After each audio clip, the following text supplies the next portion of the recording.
Here's that. Does anybody else notice the time delay between when you speak and the something going on there? Just so that you all now are annoyed by that for the rest of the day, you're welcome. Sorry, not sorry. Is that the thing we're supposed to be saying when we're hip and cool these days? Are you ready to be hip and cool? I gotta get this microphone on. Because we're here to make you hip and cool. By thinking outside the box, which actually is totally not even thinking outside the box. And while the new UPA does some cool things, it is also so old. You have been able to do most of this stuff since at minimum 2009. And so just to keep that in mind, is your microphone on now? Shall we do introductions? Yeah, that's right. Lee's actually the funny one. That's why I wanted to get this on, because you were joking about turns of phrases. Yeah. Do you want to introduce yourself? Oh, yeah. Yeah, I'm a lawyer. And yeah, work in family law and mediation, and I'm also a stand-up comedian. So I think Jill's the brains of this operation. So I'm going to read off the slides, and Jill's going to improvise more. I'm Jill, a part-time superhero / QLaw legal clinic volunteer and full-time lawyer. I work for Northwest Justice Project, but that's relatively new. I've worked in private practice and been a prosecutor for the state doing child support enforcement and parentage establishment. And I will say, I'm also on the state pattern forms committee, so I craft the forms. So as you very excitedly are I too want to be a superhero and help people get their legal rights for their parents, and sign up for the clinic that's coming up.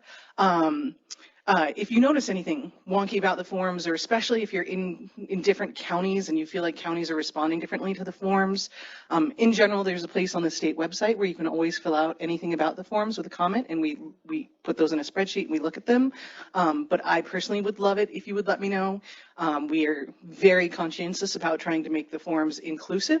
And so if you feel like there's something about the forms that can be made better, like anything, if you just feel like there's a word choice that's bad, because we also try very hard to make them plain language.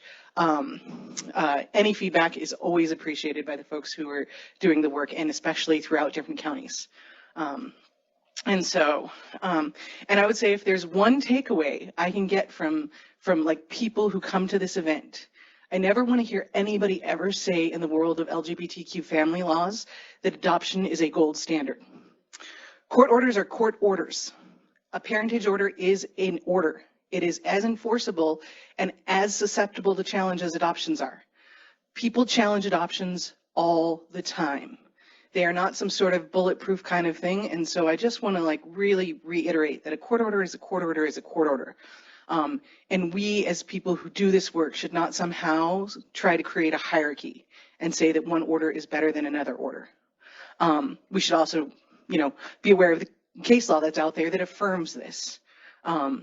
And so, and depending on the timing and stuff, we can talk about some of the case law that has happened. But I think that because this is a very practical or oriented thing, we're going to get into law, we're going to talk about the forms. But just if there's nothing else you do, just never ever say the words, adoption is the gold standard. Okay, so historical context about the UPA. The UPA is we've had a really interesting relationship with how we define parentage and how we do it legally. There were concepts of illegitimacy. We used to say genetics didn't matter because if you weren't born in wedlock, you weren't, and you couldn't get land. And so it essentially a lot of it stems from the histories around illegitimacy. So we've been doing things for a very long time to try and define who were parents. And I put uniform in quotes here every single time. I don't know how many of you are familiar with uniform laws. We maybe learned in contracts that a couple of them really are kind of uniform, but when it comes to the Parentage Act, there is no such thing as uniform. Our current uniform UPA was passed in the end of 2017 by the Uniform Commission of Laws. I can't remember, some fancy organization that thinks highly of themselves and that they should be the ones who tell the states what to do. I think there are only 3 states right now who've adopted the UPA, and there might be some in other states. And if you go to their website, they'll pinpoint all the things and who does it. The prior UPA, only about 25 states had adopted it. California wasn't one of those states, but if you like relied on that, California has very strong UPA, like very strong protections for parents. So it's not as if you look on that law and a state doesn't have it. Every single state in our nation is going to have some law about how you adjudicate parentage. And that is because every single state in this law, or every single state in our nation, is somehow involved with getting public benefits for their residents. And so a lot of the Uniform Parentage Act stems from getting people on the hook to pay for child support. So, I mean, that's a lot of the basis. You need somebody to be a legal parent. You need them to pay for child support. And so it's related to that funding that there's a law about that. And so because of that, the state establishes parentage hundreds of times a day in every single state in our nation. And so that's the other reason why I'm like, parentage orders are strong, and if anybody ever tried to say parentage orders weren't real parentage, you would have the arm of the state and the federal governments probably on your side advocating that we can't invalidate this document and this doctrine that is the basis for so many things. Now they might be like, oh, well, that's genetics and all that kind of stuff, but I mean, it is a mindset and a doctrine that serves a very important basis. And so lots of different laws. For us, the 2002 Uniform Parentage Act was a very important one. We have all of those things, but the reason why I say 2009 is because when the Everything But Marriage law became gender neutral, in the sense like if you were in an SRDP, many of us may have forgotten SRDPs in Washington were first like death and dying benefits, then a few more benefits, and then like by the time we got to 2009 and the Everything But Marriage law, the assumption that you were the co-parent of your spouse's partner's child passed. And so legally in Washington, that presumption applied. And so everybody legally in Washington who has a child in a SRDP or a marriage since 2009 have been the legal parents of their child. You should be able to make all the arguments around federal benefits, anything like that, without having any kind of an adoption decree.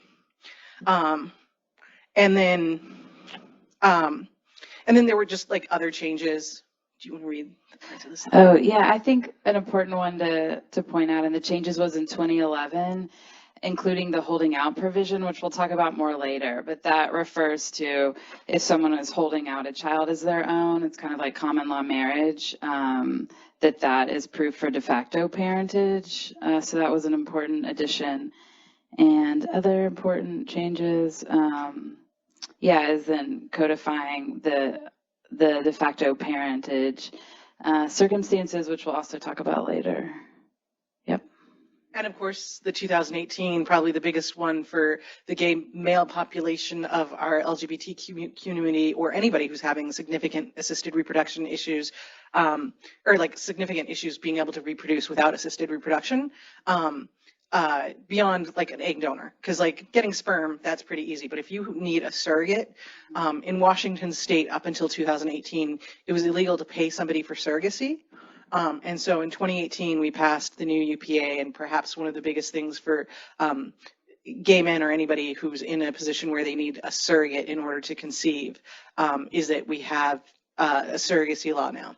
And it was one that was really tried to draft with Legal Voice and other organizations to make sure, because the biggest concern has always been, how do we make sure that we're protecting women who are economically disadvantaged from maybe having their bodies used in that manner? Not that we don't use poor people's bodies all the time in all sorts of ways, but we had a sort of protectionism around there, and now we have a law that is trying to be like, okay, how do we balance like that you should have autonomy to do what you want with your body, including be somebody's surrogate. So, you want to read it? Sure. Is that what you're waiting for? Yeah, maybe. Starting to talk about the specifics of changes, we now recognize there's now codification of many different options to establish parentage, and this used to be, more commonly referred to as paternity laws. I think, everywhere. But now Washington is a leader for codifying parentage laws and maybe even using that word. Yeah, I talked about the holding out provision, and we'll talk about those specifics. Yeah, and then just doctrine that's come up through the courts, also recognizing de facto parent issues. So yeah, this is a more to come slide. Do you have anything to add? I would just add that this, we have in Washington the de facto parentage doctrine. Other states have some things. Psychological parent may be a term that you've heard of. But it's actually more rare than not for states to have a doctrine that establishes outside of the actual statutes an equitable parentage right. And so when we had NRALB, that was definitely that was the first big case that came out that firmly established the de facto parentage doctrine. And even though some of the laws have changed, nothing in the passage of the law usurped our de facto parentage doctrine. And the way the de facto parentage law was created is substantially different than the doctrine around de facto parentage. And so I would say that you should not assume that it has usurped the common law definition of equitable parents. All right, so where do you find the law? So when the law changed, they changed it from 2626 to 2626A and B. And that can be a little confusing because if you're just doing a Google search and you pull up something, a lot of the times you're going to get to the one without the A or the B. So as a practical just pro tip, make sure you've got an A or a B when you're looking at the statute. Otherwise, you have the old one that is out of date as of January 1st. And then another specific about that is we're talking about the codification of the UPA. So the Uniform Parentage Act was in statute in Washington under 26.26 and now is split up with these advancements just in the past year. And 2626B is the oops, we forgot to mention that part of the statute. So it's really just a random amalgamation of a couple of things. So how do we define parents? We can define parents as being a birth parent. A statute technically in most places says birth mother, but I say birth parent because I think that that's what we should say. And so we're just going to use that, but the statute technically says birth mother. We have a presumed parent, an adjudicated parent. And so adjudicated parent means somebody who through the court has been determined as a parent. We have an acknowledged parent. And that should be under its own heading, and a de facto parent.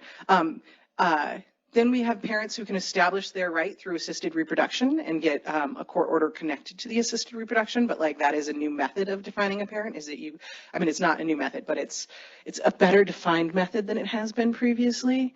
The prior statute was a little bit sort of nuanced and medical, and this one is kind of it basically you use assisted reproduction if you use any method other than straight up body part that can create sperm and body part that has eggs. Anything other than that is considered covered under assisted reproduction. So and then you've got adoption. So adoption is still a thing. So so in the realm of assumption of parentage, so we've got you've got your presumed parents. So presumed parents are parents who absent somebody coming in and challenging should always be considered a legal parent in Washington state, and honestly should be recognized throughout every state based on our rules around recognizing other states' laws. There's a really important legal doctrine. Can you remember the name of that? Full faith and credit. Yes, there we go. Because full faith and credit isn't just about court orders. It's that we should respect other states' laws. However, all of us who've lived through marriage recognize and understand that we, as queer family law practitioners, never want to assume that any state is going to respect the laws of another state absent a court order. And so presumed parents are going to be the birth parent, unless there's a surrogate. A presumed parent, and a surrogate is technically defined as not a birth parent in the statute, so they are not considered a birth parent. The spouse of a of the birth parent at the time of birth or within this like 300-day window of the time the child was born and the end of, like if you end your marriage, there's still like this 300-day window after the child is born where you're presumed, which can be, you know, an interesting thing if a couple's getting divorced and then they don't explicitly mention the child, then like technically you're the presumed parent. And then the spouse, so if you get married after the child is born, within a similar window, you are also presumed you're a presumed parent. And so in the eyes of our law, every heterosexual couple out there in the world is a presumed parent that like hasn't gone through adoption. So we don't require anything. We don't require genetic testing of heterosexual couples. We're like, oh, you had a child together. You are all presumed the parent, and it's that kind of thing. Our statute is saying the same thing for LGBT couples. You had a child within your marriage. It doesn't matter how that child was conceived. You are both the legal parents. And so that is the basic law. And it is something that, like, if people don't do it and somebody passes away or something, they should still be looking into SSI benefits. They should still be looking into all of the things. You don't need a court order for these things, and you could challenge and make it clear if somebody didn't. And so, like, it should never be assumed that just because somebody didn't get a court order that somehow the feds or like any other agency isn't going to recognize their relationship.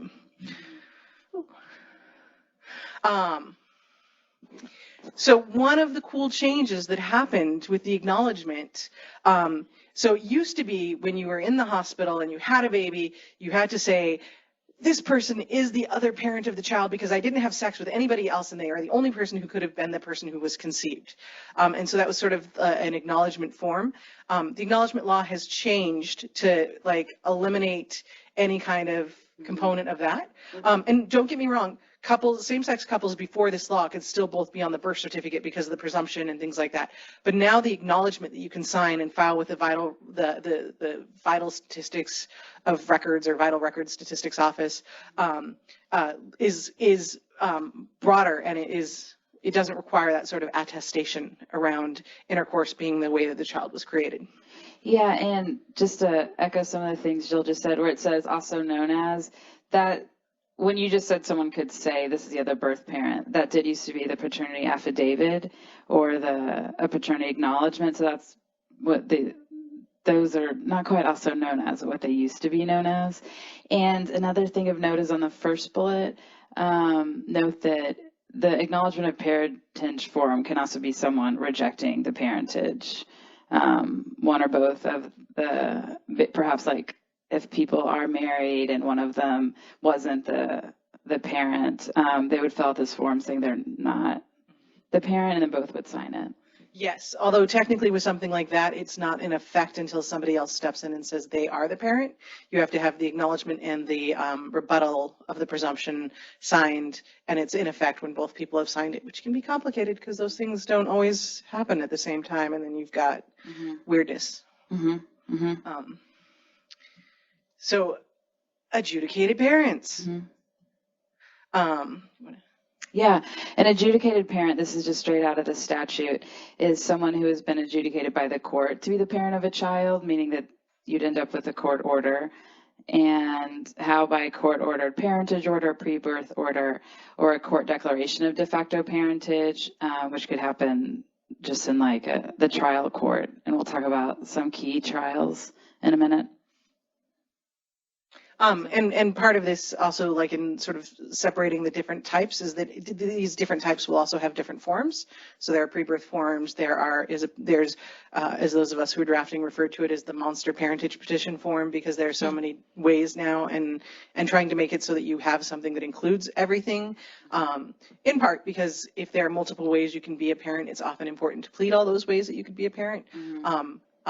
De facto parentage has a separate one because what you need to claim around de facto parentage is different.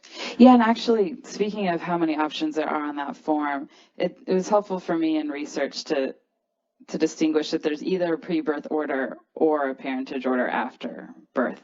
That's like a broader term, and there's like several different options there. And technically pre-birth orders have existed in Washington State for some long amount of time, but we're just creating forms in this most recent one with some of the stuff that is around surrogacy, but it applies equally to assisted reproduction. And a pre-birth order is effective upon birth, not before birth. Right, and so more specifics on the adjudicated parentage, either pre or post-birth for pre-birth orders. Those are applicable in gestational surrogacy, which is the type of surrogacy where the surrogate who's carrying the baby is not related to the baby. So that's a distinction versus genetic surrogacy, and genetic surrogacy is also called traditional surrogacy. So pre-birth orders you can only use if it's a gestational surrogate, meaning, again, that the pregnant party is not also related to the baby. So yeah, applicable to gestational surrogacy or assisted reproduction where there was like in vitro fertilization or, like Jill said, a turkey baster. I want to give you credit for that joke. And they're only effective upon birth. So even if it's 9 months before, it's just a, shell of a document really until the baby's born, and then it's like instant that those parents on the pre-birth order, if it is court ordered, are then the official parents at birth. Some of the reasons why, if you had somebody who had a high-risk pregnancy and you wanted to make sure that as soon as the child was born, there was no question about who the child was related to, that would be probably an important place to do it. And also, many of our clients are anxious about having a child and want to make sure that they're considered the legal parent. And so it should be relatively easy. King County made it annoyingly hard, and I'm hoping that we can do something that will adjust that for assisted reproduction in general, because it should be a simple stamp, okay, you're done. Yeah, because you're discussing why someone would do a pre-birth order. Yeah. Because it's not paramount, as of course it's not in effect till the baby's born anyway, and there are, perhaps a more streamlined process of the parentage order form. Is that why you'd say that people would usually opt for post-birth parentage? No, I think that people would opt for post-birth parentage because of the fact that people don't know you can get a pre-birth order. Oh, okay. That would be the main reason. One isn't easier. One isn't easier. The other reason I might say that people might wait is if you do a pre-birth order, you can't say the child's name. You can't say when they were born, you do all of that before. And then if you wanted to have a document that was very clear, baby X born on January 18th, that's my birthday, mark it down, send me a card. January 18th of 2020, and you want it to be very clear that this child was related to these parents and that's who the parents were. That would be the reason for post-birth order, because then you wouldn't have to file anything because you could easily file an amended order that says, after the pre-birth order, the child was born, the child's name is this, and they're a legal parent. But that's another piece of paper. And so, I think that there can be various reasons. And we have a question. Do we have a question? Would this be appropriate if you had a donor embryo that was not genetically related? So a donor embryo, okay, so a variety of things. So donor embryo, but the person is giving birth as the intended person. Yeah. I do think that this would be a place where you could do that. Again, it would be a similar kind of thing in the sense of you wouldn't be able to have the same articulated name of the child. But I would double check the statute.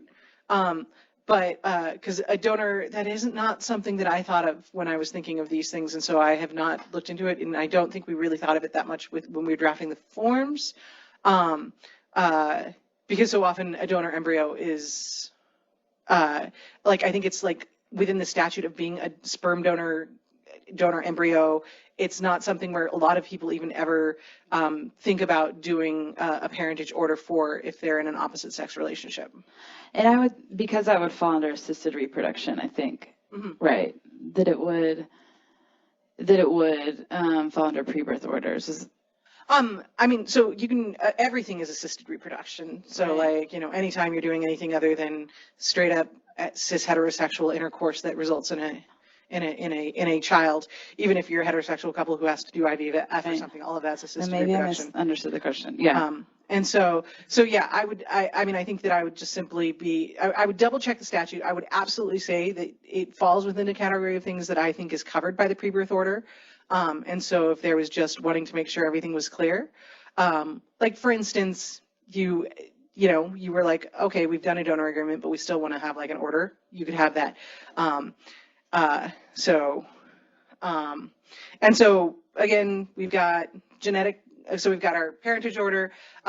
Your genetic surrogacy order, the rules around genetic surrogacy are pretty complicated.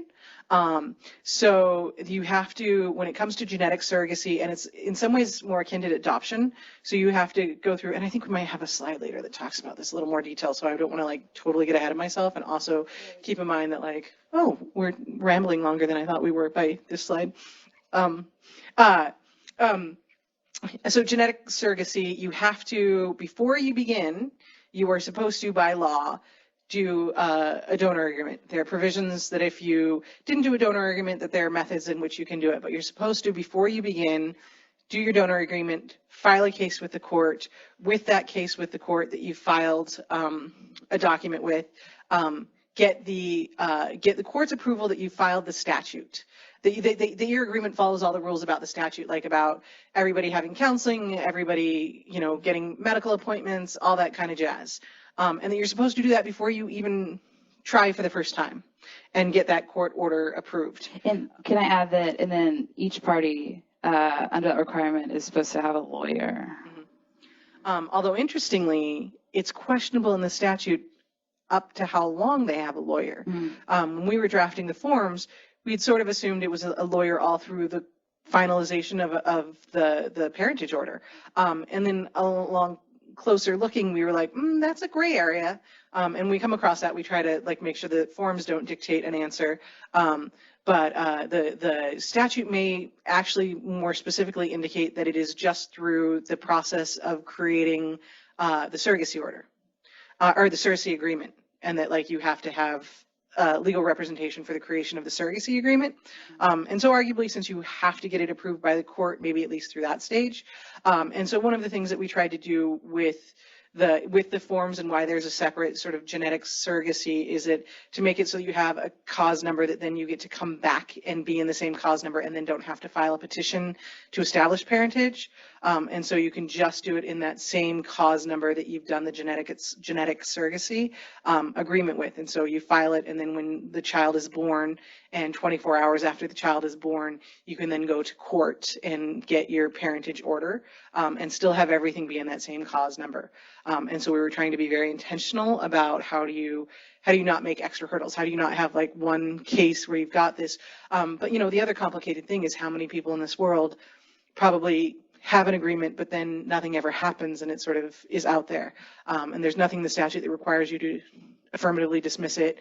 But so you might, and then also a lot of people take longer than a year. And in King County, if your case is not actively going for a year, you're going to have to go in and say, please don't dismiss it. We're still trying, like things like that. And so it's, there's no perfect answer to figure out how to do this, and it will evolve, especially as practitioners tell us what's happening on the ground. Yeah. And we already sort of mentioned this in a previous slide, so we'll just skip it since we're kind of behind. I did want to also make sure that we were sort of talking about the de facto parentage equitable doctrine versus the statute, and sort of remind folks, okay, here's what the doctrine says. And really what the doctrine says is that you've got to have a parent-like relationship. You can't be a nanny. You can't be like a really fun auntie. And you have to have lived in the same household. You have to have assumed all of the obligations without any compensation. So again, not a nanny or a babysitter of any kind, which, given that same-sex couples organize themselves quite like opposite-sex heterosexual couples, I'm like, okay, if somebody's a stay-at-home mom and they're the non-biological parent, would somebody argue that they're being compensated? I don't know, but I'm not going to get into that right now. It has to be for a length of time sufficient to establish that the child is bonded, dependent, and a dependent parental nature. And so that's what the statute says. There's no like you have to be there since birth, though I think many of us in many ways assume that was kind of in there, but it's not. And there's no like 2-year, 4-year, 8-year, 10-year, like there's no sort of magical number. However, the de facto parentage doctrine has a presumption of 2 parents, that if you have 2 fit parents, that like you can't have a third parent. The statute changes things. So the statute is definitely open to people who do intentional planning, whether they're in poly relationships or in intentional family and we want multiple parent relationships. And there was some thinking in after we added the holding out provision that we were going to see de facto go away as an equitable doctrine because maybe statute had created that, and that didn't happen. We had several other post holding out provisions, which is also why I'm kind of like, despite the fact that we have this de facto parentage, I think many of these cases would still not qualify under de facto parentage, but might still apply under our equity doctrine. So you've got a case where a woman was a foster parent and she was allowed to be a de facto parentage or de facto parent. This was a very unique case. It was basically a lesbian couple who had an on again, off again relationship. Bio mom went out, had a one night stand, came back, they raised the child together. Bio mom had lots of drug issues, ended up having the child taken away from her. And so the woman who'd been acting unequivocally as a parent, the state made her be a foster parent, made her take money. She didn't want to take the money. And the court said, this is a very unusual circumstance. This is the kind of place where the de facto equitable parent doctrine needs to step in. And we've had a couple of step parent cases. And it's interesting to see the ways in which I would say we're seeing a trend in a change in what step parents and how they're viewed as parents in Washington. Historically, step parents, and sort of statutorily, as a step parent, all of your rights terminate as soon as that like divorce decree is in place. And so there are a couple of cases where step parents have been able to have rights. Now, again, the BMH case, totally unique instance. This was a couple, they'd had a kid before, they broke up, she got engaged and may have gotten married to a man who died before the birth of her child. She went back to her prior partner was raising the child. They got married, they separated, they had a parenting plan with their biological child and operated with the other child in the same way. Like, so it was very much like everything like that, but then she started dating somebody else and stopped letting him see him. And the court was, again, this is one of those instances. Mm-hmm. Did you have that? No, yeah, you got it. Except that, yeah, she had married the bio dad, and there was an issue with changing the child's parentage from the deceased bio dad to the step parent because the child was receiving benefits from the bio dad. So that was another issue in the case. So, yeah. And then everybody, in case you aren't aware, a de facto parentage, once you are de facto parentage, you are considered a full 100% parent, all the rights, responsibilities of a parent. And so having that means you are, the same as an adoptive parent, a presumed parent, any kind of other parent. Right, for financial obligations and stuff like that. Yeah. And JBR is one of those where I'm like, okay, this wasn't a Supreme Court case, but it is one of those cases where I'm like, okay, where are we changing with our step parent doctrine? Because in this case, you could be a de facto parent, and they were saying that this also the dad who had disappeared and was out of the picture, the bio dad was out of the picture, and stepdad had played a significant role. Although I think the child was only like 4. And the court said this fits the doctrine because the dad who disappeared consented to you being a parent, but through their disappearance, and they don't get to come in and challenge it. And so just an interesting thing to like think about, like the ways in which, what role do step parents, and the fact that like there is no minimum requirement of an amount of time. I wanted to bring up the statute in comparison to to what we just saw about how NRALB and our de facto parentage doctrine exists. So you have to present by, and did I leave out the really important part? Oh, I totally left out the really important part. The very first part of the statute is that you're married. So you have to be married now for the de facto parentage rule to apply. I think that's what it is, right? Yeah, it says if someone's married to either biological parent is the way it's worded. Okay, yeah. And it says mother and father, yeah. So I forgot the most important thing that was supposed to distinguish it. Yeah, so where it says the individual right, before that it's talking about if you're married to the biological parent. And so, de facto parentage is like, it's weird why they added it, how they added it, and all that stuff, and how it's, what their intent was with that. So I don't know. It did not codify in Re LB. So just to sort of like think about that, but it didn't separate itself. There's nothing saying like, oh, we're using this and this is what the courts have to use and this is our new de facto parentage law either. So I don't know. That's where we stand. Mm-hmm. Yeah, those working together, the doctrine with what was codified. Yeah. And I think it was also the like more than two now is in the de facto. Oh, yeah. Any questions at this point? What we're talking about? Yes, Denise. I just want to make sure I understand that super clearly because a lot of folks are not married that are parents. Mm-hmm. So in order to move for de facto parentage under the statute, you have to be married, but still move de facto parentage under the equitable standard of INRI.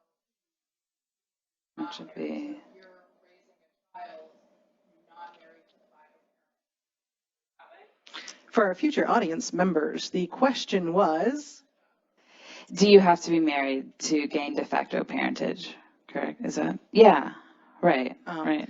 Or does the equitable doctrine still exist? And I think that there is nothing in the passage of the statute that says it was the court's intent to overrule the common law de facto parentage doctrine.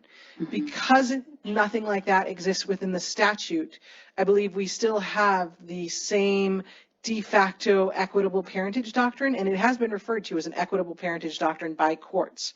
So the equitable parentage doctrine, the like places and spaces in which you just can't pass a statute that's going to cover everything that happens in people's personal lives and who gets to be a parent, I would argue is still good law. We are going to have to, we would see, somebody may at some point make an argument that the legislator passed this, they called it de facto, and by definition, by calling it de facto, it was like, this is what we define de facto parentage as of now.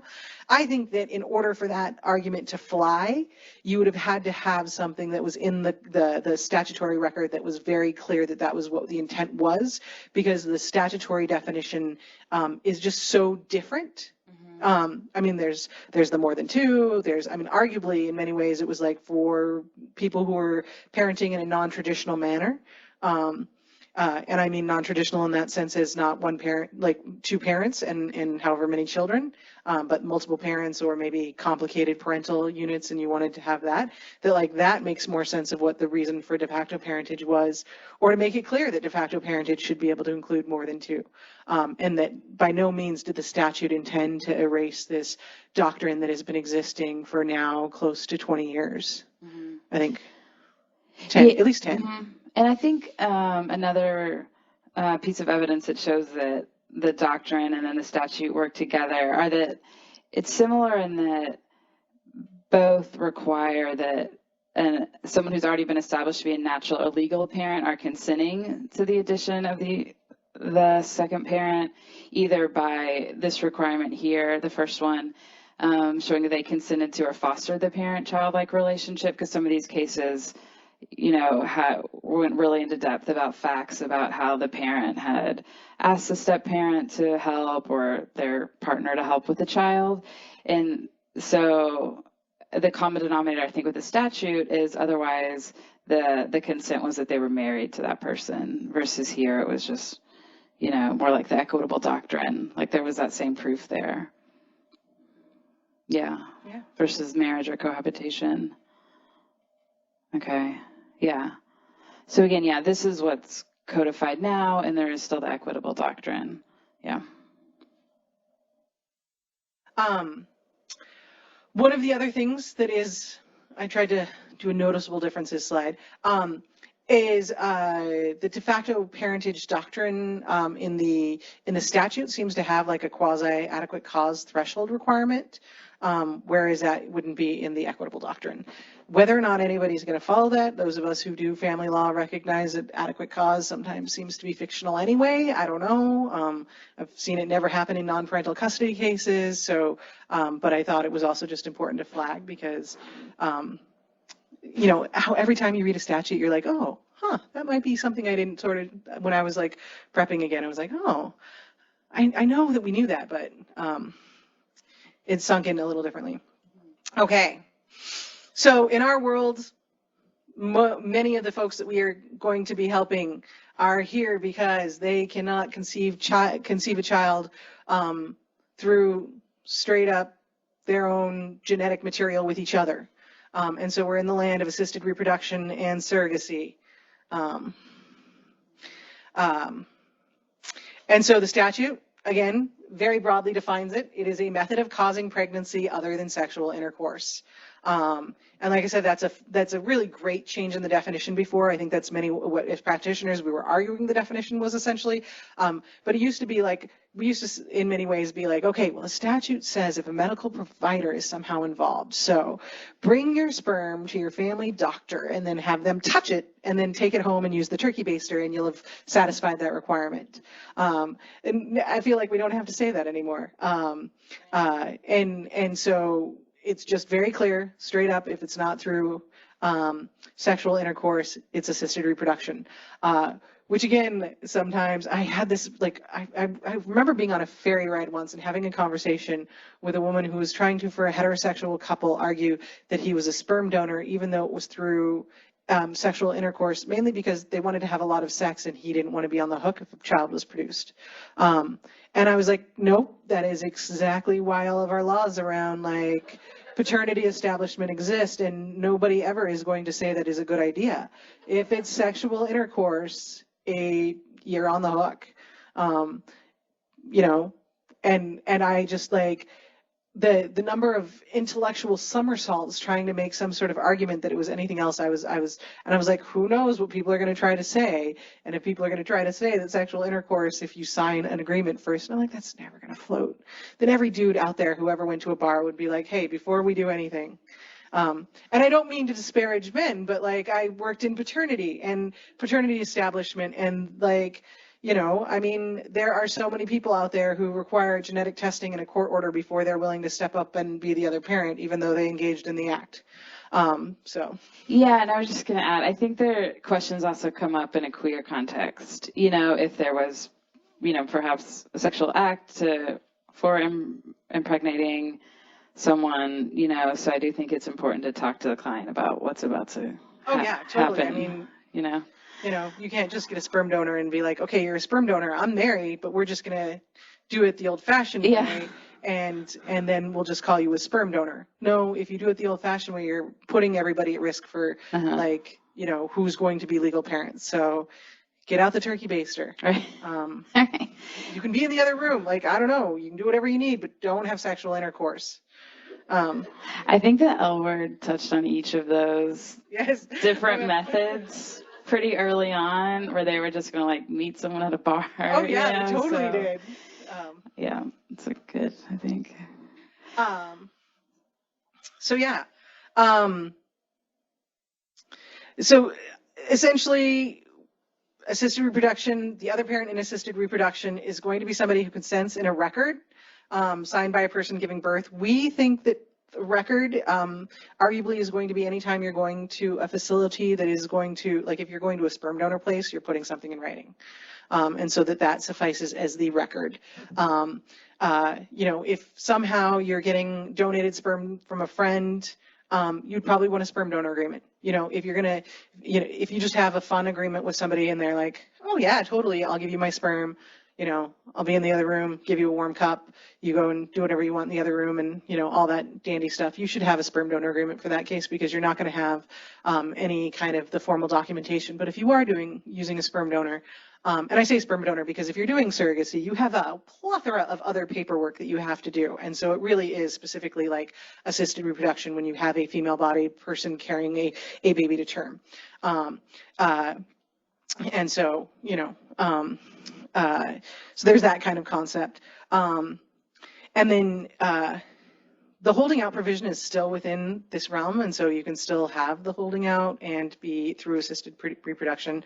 And then you've got in the world of assisted reproduction, you can do the pre-birth order. You can do it with gestational and assisted reproduction, and you can go and you can have an order declaring that you both are the legal parents and that it takes effect as soon as the child is born.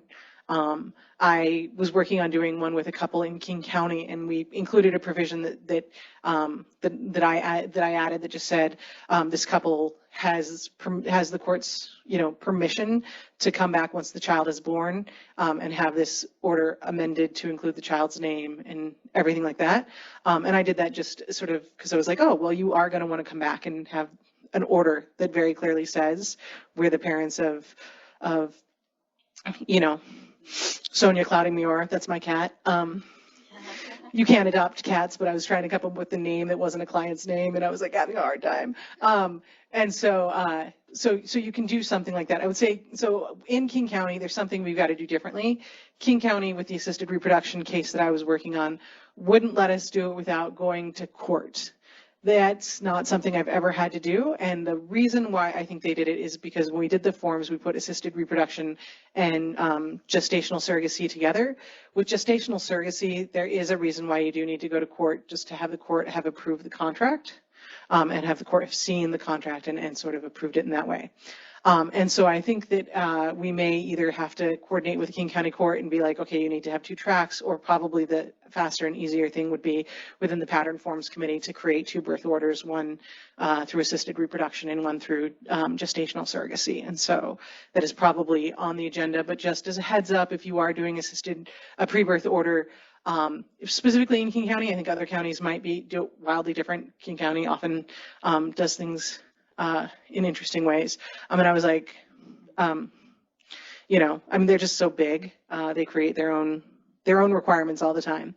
And so just as a heads up with the pre-birth order that there could be interesting hurdles. So if you have that, I was working with a couple who birth was imminent, and so now we have to amend the petition to do a post-birth order. And so, it's either way, it's fine. They just wanted something sooner rather than I was like, yeah, let's do it. Let's figure out how this works. And I'm glad, because then we see there's a quirk in King County that we've got to get sorted. Mm-hmm.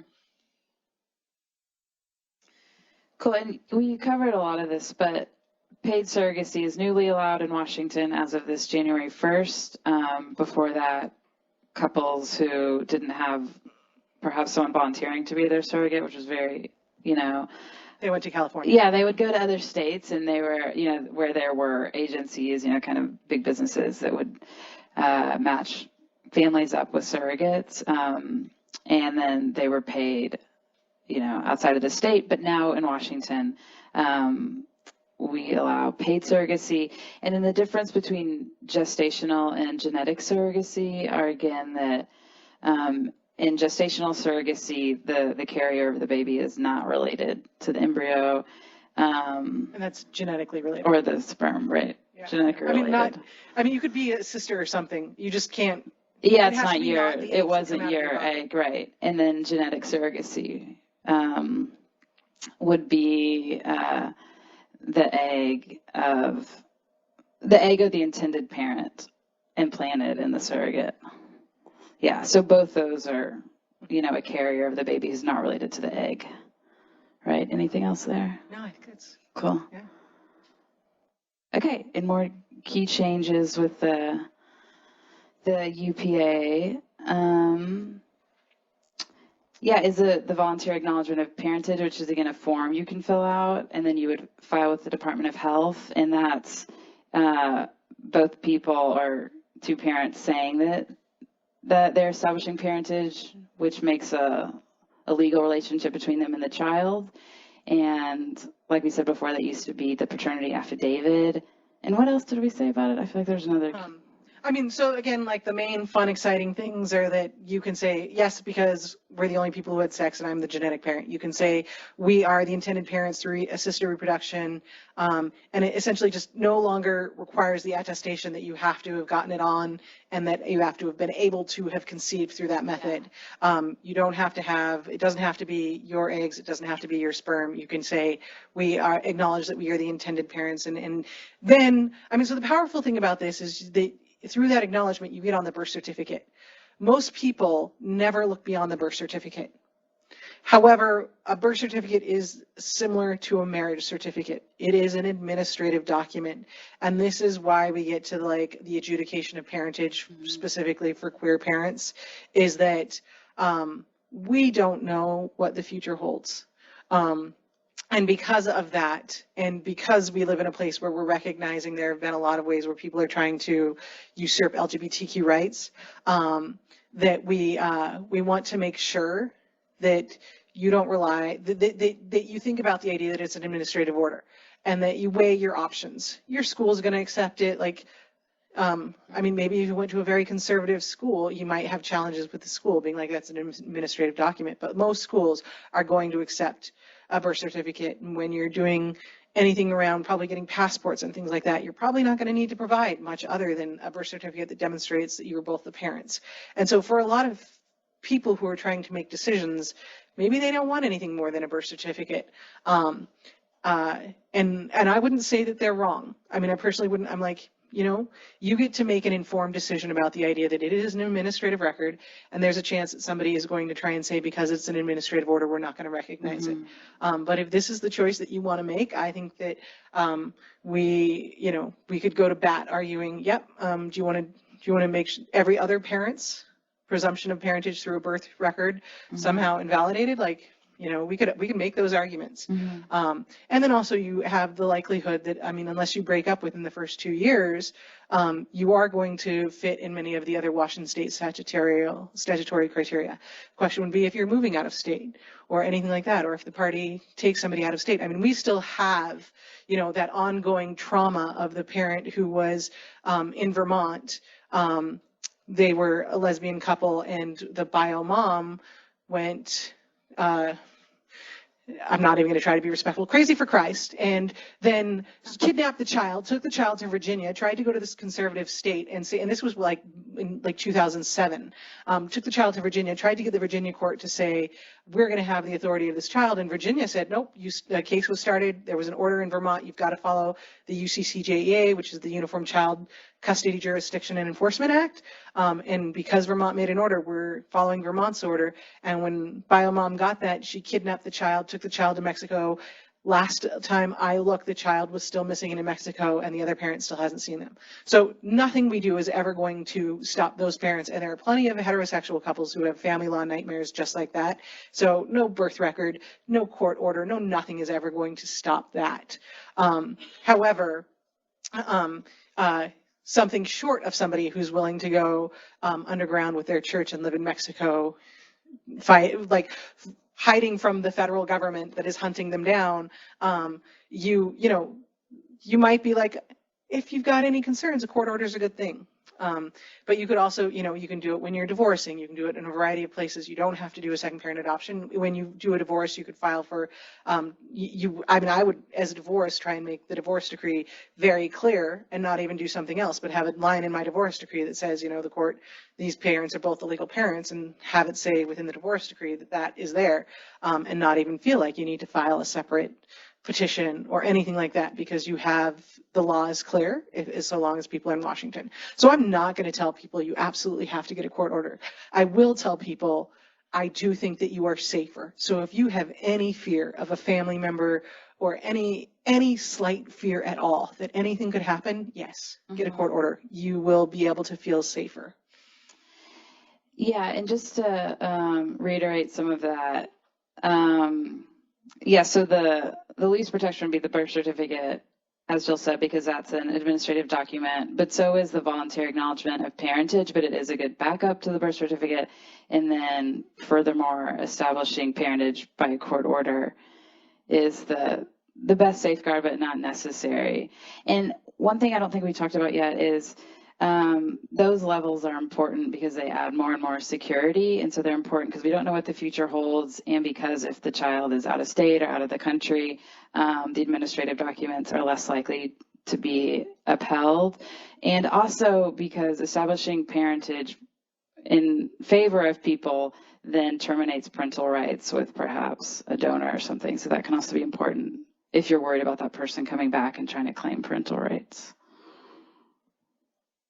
I mean, because of course the in-rail B case was really interesting in the fact that it was lesbian couple, gay male friend, couple divorced, and then lesbian person married gay male donor, and then they tried to argue that we're the legal parents, so this person doesn't have any right to come in and step in. So people get interesting. Yeah.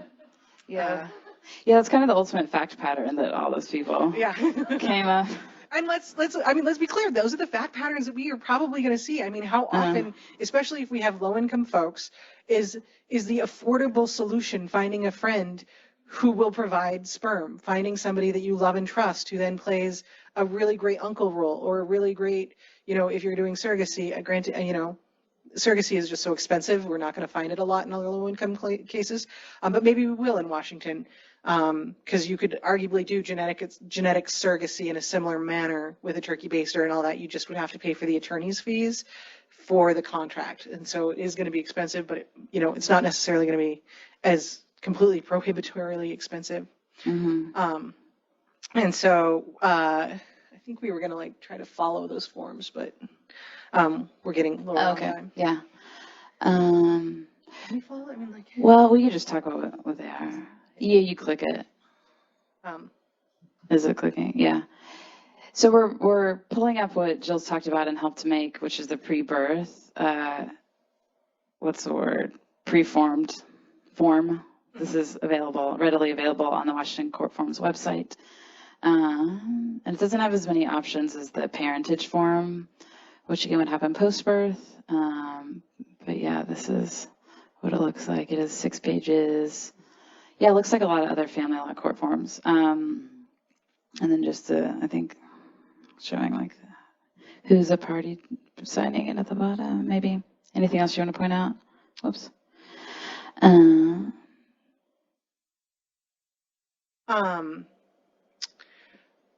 Probably, I mean, again, the thing that is interesting, so if we go here to the order, what we were talking about is that when you're in a pre-birth, when you get to the pre-birth order, what the order looks like is that you have something that says it's a parentage decision that intended parent and then intended parent. If there's a surrogate, they're not a child, they're not a parent of that child. If you are the spouse of the surrogate, and so these are all the categories of people who could be the parents, and so you've got all of that. One of the reasons why I personally have been somebody who's always like, we should do parentage orders. Everybody should be at least telling their clients about parentage orders and I've been saying this since at least 2011, is because I think that a lot of people refuse to adopt because a parent doesn't want to say they're not a parent and therefore say that they're adopting their own child. And so one of the things we've tried to do with the pattern forms language is be very clear. We say intended parent. There's not we're not trying to, in our statute specifically isn't a statute that says genetics takes priority over anything. And so we're just trying to be like, you're an intended parent, you're an intended parent. It doesn't necessarily matter when we're in the world of the final order who the birth parent was. You're equal parents and you're both legal parents. And so then you've got the birth, you've got saying that you're both the intended parents. So first page, intended parent is the legal parent with all the rights and duties of a natural or adoptive parent. The reason we put that language in there is to make it very clear because a lot of trust estate documents and other things like that may define parent a certain way. And so if a trust document or other kind of document or other thing out there didn't have the word adjudicated parent or something like that, we wanted to make it very clear that this is something that every kind of document, every kind of different thing in the world, if you're international, this person is the same as an adoptive parent, they're the same as a natural/genetic parent. And so that was the sort of goal behind adding that kind of language, is our statute is very clear, you're unequivocally a parent. But where are the places where people could end up in spots that would be that might present problems down the road that we weren't thinking about. And so that's what that language is trying to be like, okay, here's a place we can foresee being problematic. And so you've got that, you're both the parents. It says on the first page, we're both the parents, who all the parents are, who the parents aren't. It says that the birth record has to be, done right. And if it's not done right, you've got the ability to change it. It does have that enforcement is stayed until the birth language. And then in the other is where I fill out the, like, these people have permission to come back if they want. I think I also added language that if they don't come back, that doesn't in any way lessen this document or its authority, but if they feel like coming back, they can. Would you ever see the need to write in here if there was a spouse of one or both of the intended parents? Because you were talking about this included a lot of foreseeable parties, but if there were others, do you think it would be important to put that here? So I'm guessing that if we're going to think about that, the places we might think about that is if you have, so the question is who gets a pre-birth order, essentially, and what the statute defines as people who get a pre-birth order. In the world of a pre-birth order, the assisted reproduction world, I think it would be spouses that are specifically who could get a pre-birth order. So if we're trying to think of this scenario, would you have...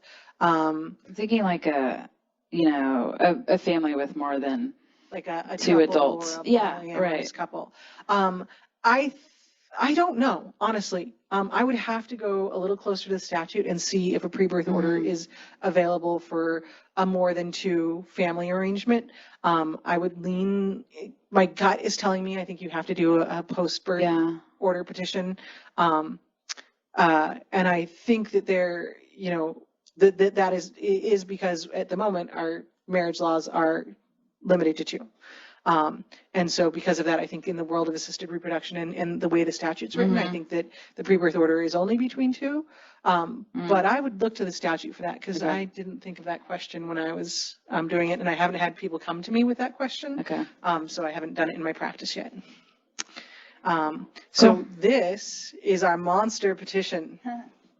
It may be one of the longest petitions in all of the pattern forms world. It comes in, I thought it was 14 pages, but that looked like it was 13 pages. And so essentially what we're trying to include is all of the options. So you've got your thing, you put the child, here you get the child's name in it, in the petition and in the order. And then you're like, I am, as the petitioner, I'm the birth parent, I am a possible genetic parent, I am a presumed parent.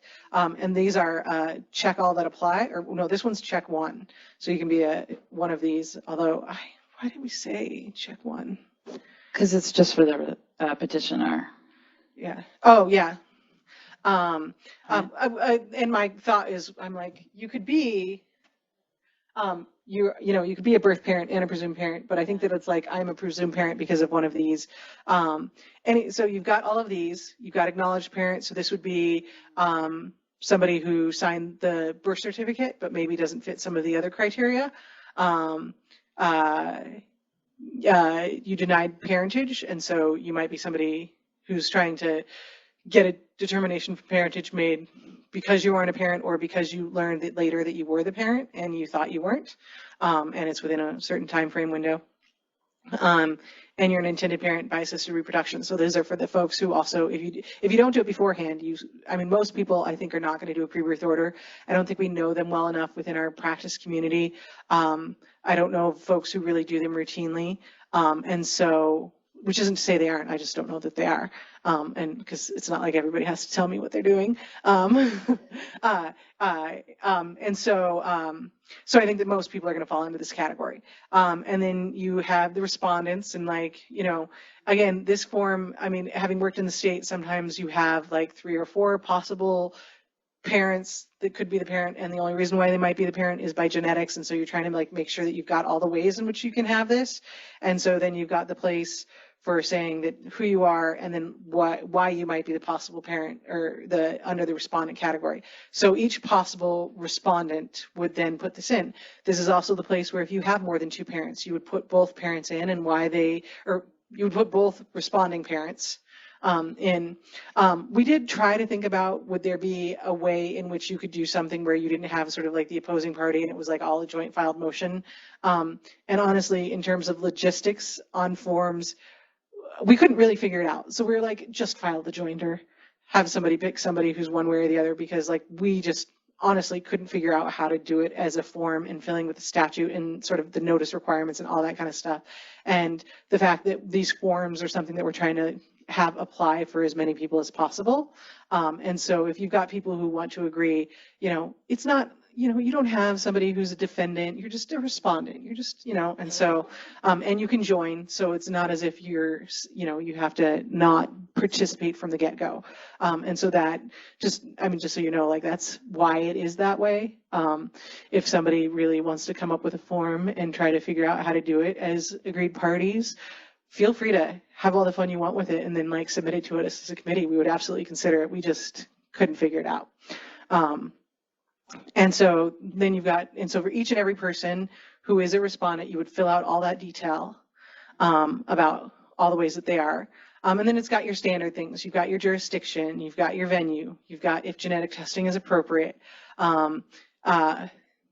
And if there is an existing presumed parent, you have to clarify who they are. One of those things of just like making sure nobody's coming without acknowledging that any party who might have a right or responsibility associated from the children is identified. We have the language of what you're trying to do is confirm parentage. And so that is something that we're hoping to put in, because for all the parents who are going through all the work of going through assisted reproduction, yes, you are adjudicating your parentage. You are adjudicating it as a confirmation of your parentage. And so we were trying to make sure that we were figuring out ways in which the forms could be respectful in that manner. And so that is what that language is supposed to do. It's supposed to say, yep, we recognize you, we see you, we know this was a pain and took a lot of probably tears and time and everything to do, and many things that you had to go through hormonally. And we're not going to somehow, like, if we can make the forms respectful, we are going to. And then the no change component is something that we thought that we needed to add. So if you have two parents who are like would fall into the legal and you're trying to add a third, the no change would be like this parent, we're not trying to change anything about them, we're just adding someone else. And so that's kind of how we're trying to, we're in a new world and we don't know how all of this is going to play out. And the new world part is more the idea of more than two parents. Everything else we've been doing in some capacity since 2011, 2009, and before in Washington with at least de facto parentage, and the equitable doctrine, which was in Ray-LB was what, 2005. So we've had these kind of things for a long time. And then you've got that component of the challenger acknowledgement, and nothing is finalized until both are filed with the state. And so you've got all that information. If somebody is trying to challenge and wasn't included, 3 more minutes. Oh man, I thought we had till 30 after, so I apologize. Okay, so basically, here's what it is. Really quickly, I wanted to just show you. Move forward. You already moved forward. I was just gonna. Everything is available. When you're on the court website, everything's under the FL parentage category. So that's where you're gonna find everything that you need to do. And so you'll find all the forms. You'll find everything you need. We've tried to, within the forms committee, make it as easy as possible for people because we are drafting for the pro se person. We're also drafting knowing attorneys are going to be using our forms as well. And so every form has their statute at the bottom left. If you're ever looking for like where does the law come from that they relied on for this form, it will be in the bottom left of your form. I'm not sure, but I think that when you use some of the FamilySoft archaic technology that they still include that, but they also put their little like numbers on the bottom. So there's a form for everything. There's a form for de facto parent, well, not a form for everything. If you're doing de facto common law, you have to do your own, and there's no form for the de facto common law because that's a common law doctrine, and forms committee only does statutes, and we really primarily do ones that were mandated by the state to do. Right, so you write a brief for that kind of thing, but otherwise, good job, Forms Committee. There's a lot of forms. There were And Jill, so it's great. many I love forms getting- when this law passed. I'm just Oh trying my to be God, of I've never use spent up here. so much time. I mean, love hearing the seriously. backstory. It's really great to hear how you drafted We created things. like Yeah. almost 80 forms when this law came out. Wow. I mean, there were other laws that were happening at the same time, but like coming through. So if there's something imperfect about the form, like give us the benefit of the doubt and write us a nice note and say, thank you for all the hard work you did. And also, would you fix this? Yeah. Because we will fix it, but like, oh man, I've never spent so much time and like had to decipher a statute from scratch to create a brand new form. So if there's anything wrong with the gestational or the genetic forms, you can 100% blame me. Because the other person who was primarily helping, it was her first time doing any drafting of the form, so really I get all of the blame. She gets all of the credit because she was the one who finalized everything and made it perfect and like, you know, everything like that. But I get the blame, she gets the credit. So thank you. Cool, Does anybody thanks, have Jill. any questions or anything before we're totally done? Hi, Cynthia. I have a question about if you have like a third or fourth parent. In those situations, it seems like there is some discretion in terms of the adjudication of the parentage for a third and fourth parent because of the way that that one statute works. It talks about if it would be detrimental to the child for them not to have more than two parents. And would you say, and you know, just based on your knowledge, and maybe you haven't really thought about this, so you don't know the answer, that it could be more beneficial in those cases for an adoption to occur, particularly for the third and fourth parent? That's a really interesting question. I think we're going to see what happens in practice. I would 100% argue that you could do it via the statutes. I think the de facto parentage statute is clear that its intent is that you can have that you can be doing more than two. And so the statute is very, very clear in my mind. And so I don't see, and the standard is detriment versus best interest. And so the standard would be that the court would have to prove in some way beyond bias that there would be an actual harm to the child by allowing more than two parents to be the legal parent. And so, which isn't to say that I don't think that there's a court that might do it. I mean, really, like, and part of the reason why I'm like, never say adoption is the gold standard. There is a case law out of Alabama that comes out and says that adoption is really just a state determination. States can go back and forth, and it isn't really a parentage thing. And so adoption doesn't matter, and we don't have to respect this adoption. But then that was overturned by the Supreme Court. It was rubber stamped, but it is. It was, absolutely. I was just about to get there. Thank you. For those listening at home, what Cynthia just said, if you couldn't hear, is that case went up to the Supreme Court, our U.S. Supreme Court, and the U.S. Supreme Court was very much like, absolutely not. An adoption is an adoption is an adoption. Adoptions are recognized. This is stupid. And they did that because they did like a unanimous per curiae. They wouldn't allow briefing. They didn't do anything. It was like the most you could get from a Supreme Court being like, don't be stupid, people. And so yes, but my point would be that like when it gets right down to it, people who are going to challenge anything. And I don't think that an adoption is ever any more secure than a petition. And I think that the statute is very clear that the petition allows more than two, and it's a detriment standard. Has there ever been a Supreme Court case affirming parentage order for same-sex couples or queer couples using assisted reproduction, given the newness of the additions of acknowledgements and parentage and all of that? Interesting question about, so again, for our audience at home, the question is, has there ever been a U.S. Supreme Court that has upheld the parentage of same-sex couples through something other than adoption? Yes, sorry, U.S. Supreme Court, for those listening at home. So here's the thing. To the best of my knowledge, no. In the world of opposite-sex couples, yes, over and over and over again, they've affirmed the parentage statutes of various states. That is amazing what some people will do not to pay child support and the arguments that they will make. There is somebody who made an argument that went all the way to the U.S. Supreme Court that was literally the argument that because I was having an affair with this person and I was married, I cannot be deemed the father of this child that I had with my adulterous mistress. And like literally, and like according to the statute, in some ways, like you could read it that way, but that was sort of like something was like the way that it was written, or maybe it was because she was married, and so he couldn't be the father because she was married, and it was like you knew that the language of the statute was meant so that like the birth mother couldn't somehow like you knew that it was gendered in the way that was written, but he was trying to like apply it in a way that like, well, I'm a dude and I should get to not be a parent too, for the affair that happened or something. And so it would just, it was really interesting. So like lots and lots and lots of cases through the U.S. Supreme Court that affirm all the parentage doctrines. I would say, so my example of Texas, so there was a Texas gay male couple who did assisted reproduction in California, and they got all the way to their Texas Supreme Court, and Texas upheld their parentage and was like, doesn't matter what our state law says, it's court order. Court order is a court order, full faith and credit, we're applying it. And so I think that Cynthia's point, I think, is that we know that the U.S. Supreme Court is upholding same-sex adoptions. And so maybe the question is, if you have a highly contentious couple, would an adoption be safer? And I think that those are questions we don't have the answers for.